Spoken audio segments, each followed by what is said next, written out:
Maranatha, a daily devotional by Ellen G. White. The pure mark of truth.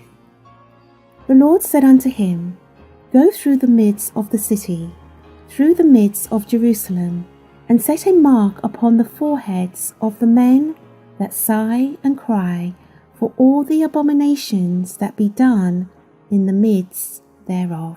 Ezekiel chapter 9, verse 4. Mark this point with care.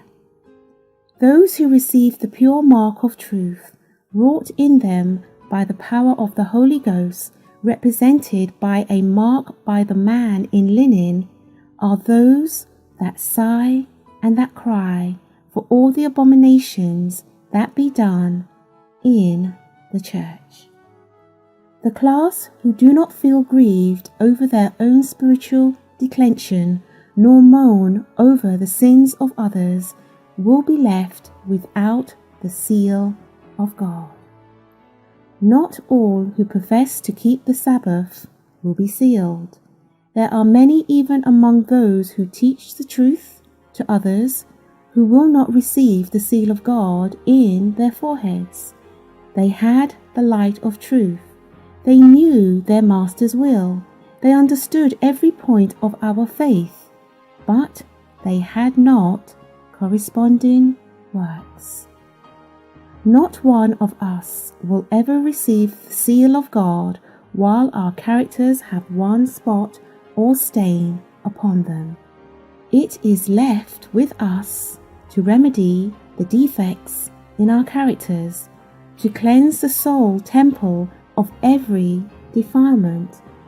Then the latter rain will fall upon us as the early rain fell upon the disciples. What are you doing, brethren, in the great work of pre-preparation? Those who are uniting with the world are receiving the worldly mold and preparing for the mark of the beast. Those who are distrustful of self, who are humbling themselves before God and purifying their souls by obeying the truth, these are receiving the heavenly mold and preparing for the seal of God in their foreheads.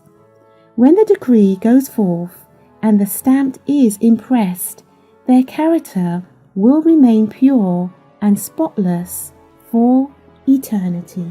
Now is the time to prepare. The seal of God will never be placed upon the forehead of an impure man or woman.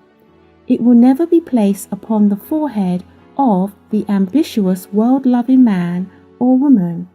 It will never be placed upon the forehead of men or women of false tongues or deceitful hearts.